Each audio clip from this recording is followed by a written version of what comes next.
everybody, I'm Bree the Plant Lady. Hey, I'm Savannah, Bree's intern. And today we are going to clean up this front border. The wildfire lettuce has been seeded since October, provided countless salads all winter long. It has gone to seed. Savannah is collecting all of those seeds, which is a very tedious task. Yep. And we are going to get it cleaned up. We're going to plant some Treasure Island sweet potatoes just to be a really simple ground cover, and get it mulched and make it neat and tidy for the summer. Yes. All right, so watch our progress. So for those of you who don't know, this is what lettuce flowers look like. Kind of a little bit like a dandelion. And the seed collecting process is just you pluck off the furry part, and let's see if I can get it. There we go. You see those tiny seeds, and you just drop them in. And you do that like a couple thousand times. But this way we won't ever have to buy lettuce seed again. And here in North Carolina, Zone 7, lettuce is not a summer plant.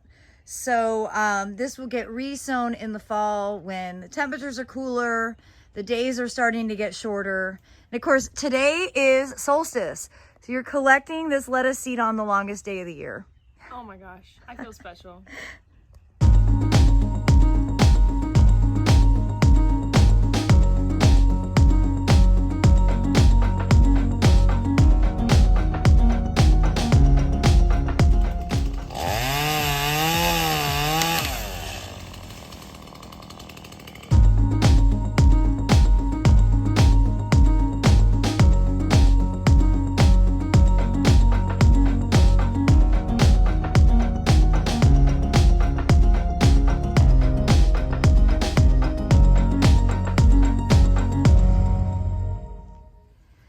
Well, obviously, I got super sidetracked pruning. We've basically recovered this as a full sun border. Savannah has been a rock star hauling it all the way into the woods. This is the last one. Yes! Have you made what, like 150 passes at least? Got my steps in today.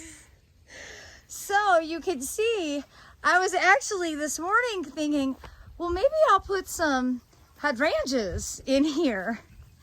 And now that, you know, we really limbed up this Japanese maple, we really limbed up the Prunus mume, the live oak, and then we actually removed or cut down this Acer oliveranum, made it a flat top so we can put like a pot on top of it. But that's just made this border so much sunnier. I went and whacked back some of the osmanthus and trimmed this Acer japonicum. So all of a sudden, this border is way different than it was this morning. And I actually think that we could sneak in some sun plants up here now. So we're definitely gonna do the sweet potatoes, but we're gonna think about some other creative combinations. Maybe add some peppers. Yeah. Wow, what a transformation.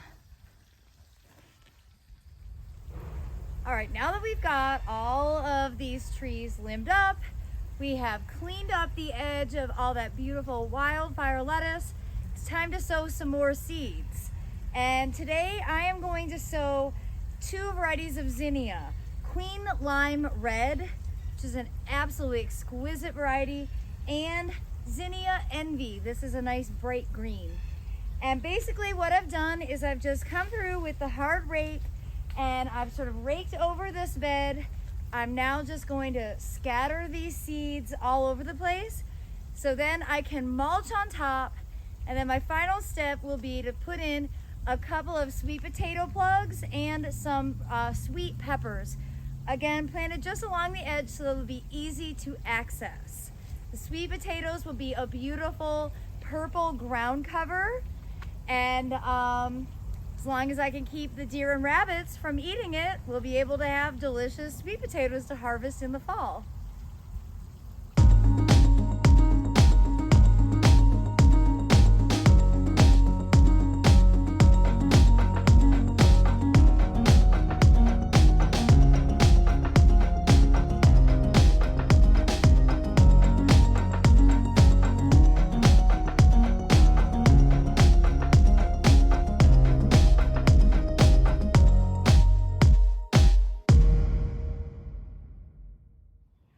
right, our final step for this bed, now that it's planted and mulched, is to put in these beautiful glass flowers that David has made.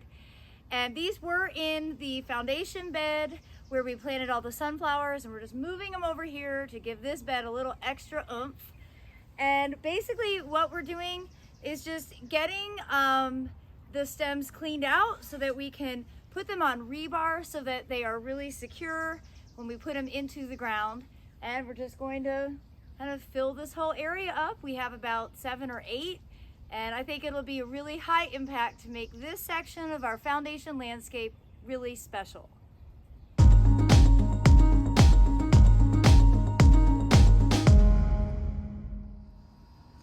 And the finished product. Neat and tidy. I don't 1000% love my flower placement, but I can always move those. They're really easy. You can literally just pull them out. As you can see, they are on rebar. And just pound that rebar into a different place and move them. I'm gonna let the bed sort of grow out for a little while, and then I can always change the orientation. I like these two over here by the bird bath. And though I had intended this on being like a 20-minute project, it's taken us all day because of all the pruning, but I think that's definitely for the best in the long run. Well, I hope this video will inspire you to do a seasonal foodscape. It literally can be as simple as just adding 1 or 2 food crops that you enjoy eating. In this case, we did sweet peppers and sweet potatoes, of course mixed in with those direct seeded zinnias, and I did sneak in some sunflowers and okra. I'm not exactly sure if it's sunny enough for them to thrive. Well, be sure to subscribe to the Breathe a Plant Lady YouTube channel for more practical gardening advice and regular updates from this bed and all of the gardens here in my Central North Carolina foodscape. Thanks so much for watching, everybody.